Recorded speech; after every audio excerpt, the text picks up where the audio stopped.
कहानी का शीर्षक है शरणागत।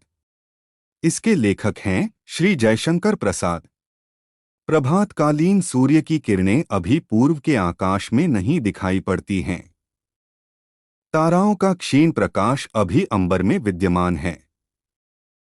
यमुना के तट पर दो तीन रमणियां खड़ी हैं और दो यमुना की उन्हीं क्षीण लहरियों में, जो कि चंद्र के प्रकाश से रंजित हो रही हैं, स्नान कर रही हैं। अकस्मात पवन बड़े वेग से चलने लगा। इसी समय एक सुंदरी, जो कि बहुत ही सुकुमारी थी, उन्हीं तरंगों से निमग्न हो गई।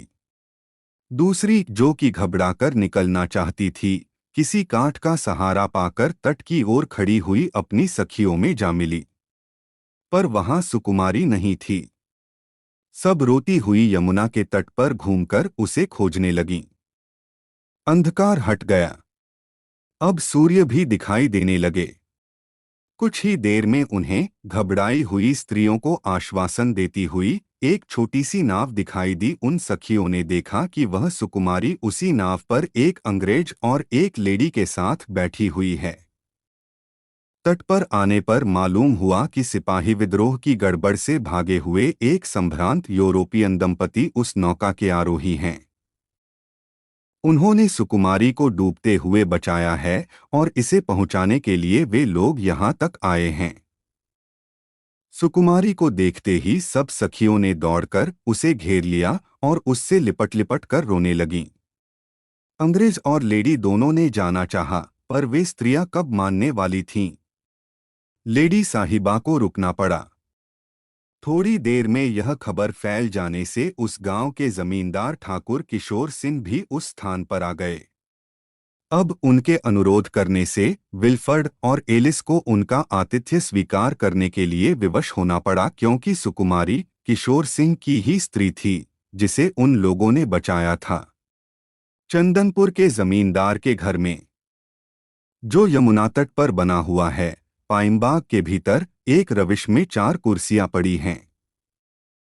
एक पर किशोर सिंह और 2 कुर्सियों पर विल्फर्ड और एलिस बैठे हैं तथा चौथी कुर्सी के सहारे सुकुमारी खड़ी है। किशोर सिंह मुस्कुरा रहे हैं और एलिस आश्चर्य की दृष्टि से सुकुमारी को देख रही है। विल्फर्ड उदास हैं और सुकुमारी मुख नीचा किए हुए है। सुकुमारी ने कनखियों से किशोर सिंह की ओर देखकर सिर झुका लिया। एलिस किशोर सिंह से, बाबू साहब, आप इन्हें बैठने की इजाजत दें। किशोर सिंह, मैं क्या मना करता हूं। एलिस सुकुमारी को देखकर, फिर वह क्यों नहीं बैठती। किशोर सिंह, आप कहिए, शायद बैठ जाए। विल्फर्ड, हाँ, आप क्यों खड़ी हैं। बेचारी सुकुमारी लज्जा से गड़ी जाती थी। एलिस सुकुमारी की ओर देखकर, अगर आप न बैठेंगी तो मुझे बहुत रंज होगा। किशोर सिंह, यो न बैठेंगी। हाथ पकड़कर बिठाइए। एलिस सचमुच उठी, पर सुकुमारी एक बार किशोर सिंह की ओर वक्र दृष्टि से देखकर हंसती हुई पास की बारहदरी में भागकर चली गई, किंतु एलिस ने पीछा न छोड़ा। वह भी वहां पहुंची और उसे पकड़ा। सुकुमारी एलिस को देख गिड़गिड़ाकर बोली, क्षमा कीजिए, हम लोग पति के सामने कुर्सी पर नहीं बैठती और न कुर्सी पर बैठने का अभ्यास ही है। एलिस चुपचाप खड़ी रह गई। यह सोचने लगी कि क्या सचमुच पति के सामने कुर्सी पर न बैठना चाहिए।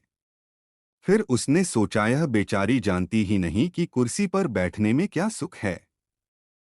चंदनपुर के जमींदार के यहाँ आश्रय लिए हुए यूरोपियन दंपति सब प्रकार सुख से रहने पर भी सिपाहियों का अत्याचार सुनकर शंकित रहते थे।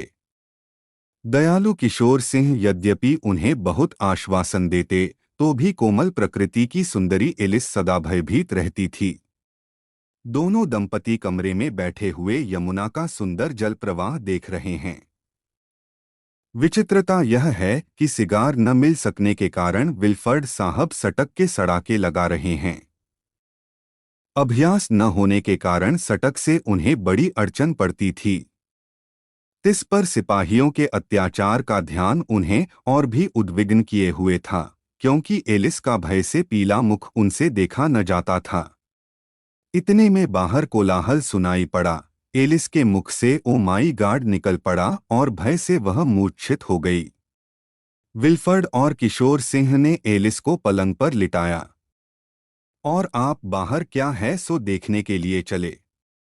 विल्फर्ड ने अपनी राइफल हाथ में ली और साथ में जान चाहा, पर किशोर सिंह ने उन्हें समझाकर बैठाला और आप खूंटी पर लटकती तलवार लेकर बाहर निकल गए। किशोर सिंह बाहर आ गए, देखा तो 5 कोस पर जो उनका सुंदरपुर ग्राम है उसे सिपाहियों ने लूट लिया और प्रजा दुखी होकर अपने जमींदार से अपनी दुख गाथा सुनाने आई है। किशोर सिंह ने सबको आश्वासन दिया और उनके खाने पीने का प्रबंध करने के लिए कर्मचारियों को आज्ञा देकर आप विल्फर्ड और एलिस को देखने के लिए भीतर चले आए। किशोर सिंह स्वाभाविक दयालु थे और उनकी प्रजा उन्हें पिता के समान मानती थी और उनका उस प्रांत में भी बड़ा सम्मान था। वह बहुत बड़े इलाकेदार होने के कारण छोटे से राजा समझे जाते थे। उनका प्रेम सब पर बराबर था। किंतु विल्फर्ड और सरला एलिस को भी वह बहुत चाहने लगे, क्योंकि प्रियतमा सुकुमारी की उन लोगों ने प्राण रक्षा की थी। किशोर सिंह भीतर आए। एलिस को देखकर कहा, डरने की कोई बात नहीं है। यह मेरी प्रजा थी, समीप के सुंदरपुर गांव में सब रहते हैं। उन्हें सिपाहियों ने लूट लिया है। उनका बंदोबस्त कर दिया गया है। अब उन्हें कोई तकलीफ नहीं। एलिस ने लंबी सांस लेकर आंख खोल दी और कहा, क्या वे सब गए? सुकुमारी, घबराओ मत, हम लोगों के रहते तुम्हारा कोई अनिष्ट नहीं हो सकता।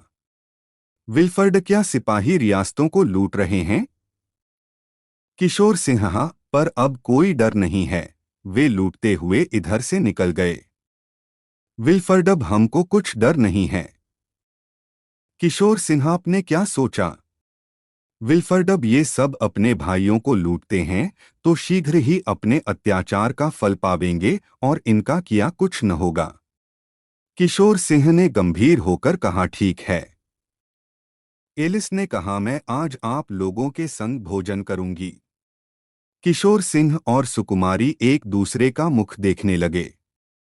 फिर किशोर सिंह ने कहा, बहुत अच्छा, साफ दालान में 2 कंबल अलग अलग दूरी पर बिछा दिए गए हैं। एक पर किशोर सिंह बैठे थे और दूसरे पर विल्फर्ड और एलिस, पर एलिस की दृष्टि बार बार सुकुमारी को खोज रही थी और वह बार बार यही सोच रही थी कि किशोर सिंह के साथ सुकुमारी अभी नहीं बैठी। थोड़ी देर में भोजन आया, पर खानसामा नहीं। स्वयं सुकुमारी एक थाल लिए हैं और 3-4 औरतों के हाथ में भी खाद्य और पेय वस्तुएं हैं। किशोर सिंह के इशारा करने पर सुकुमारी ने वह थाल एलिस के सामने रखा और इसी तरह विल्फर्ड और किशोर सिंह को परस दिया गया, पर किसी ने भोजन करना नहीं आरंभ किया। एलिस ने सुकुमारी से कहा, आप क्या यहाँ भी न बैठेंगी? क्या यहाँ भी कुर्सी है? सुकुमारी, परसेगा कौन? एलिस, खान सामा। सुकुमारी, क्यों, क्या मैं नहीं हूं? किशोर सिंह, जिद न कीजिए, यह हमारे भोजन कर लेने पर भोजन करती हैं। एलिस ने आश्चर्य और उदासी भरी एक दृष्टि सुकुमारी पर डाली। एलिस को भोजन कैसा लगा सो नहीं कहा जा सकता। भारत में शांति स्थापित हो गई है। अब विल्फर्ड और एलिस अपनी नील की कोठी पर वापस जाने वाले हैं। चंदनपुर में उन्हें बहुत दिन रहना पड़ा। नीलकोठी वहां से दूर है। 2 घोड़े सजे सजाए खड़े हैं और किशोर सिंह के 8 सशस्त्र सिपाही उनको पहुंचाने के लिए उपस्थित हैं। विल्फर्ड साहब किशोर सिंह से बातचीत करके छुट्टी पा चुके हैं। केवल एलिस अभी तक भीतर से नहीं आई। उन्हीं के आने की देर है। विल्फर्ड और किशोर सिंह पाइनबाग में टहल रहे थे। इतने में 7-8 स्त्रियों का झुंड मकान से बाहर निकला। है यह क्या? एलिस ने अपना गाउन नहीं पहना, उसके बदले फिरोजी रंग के रेशमी कपड़े का कामदानी लहंगा और मखमल की कंचुकी, जिसके सितारे रेशमी ओढ़नी के ऊपर से चमक रहे हैं।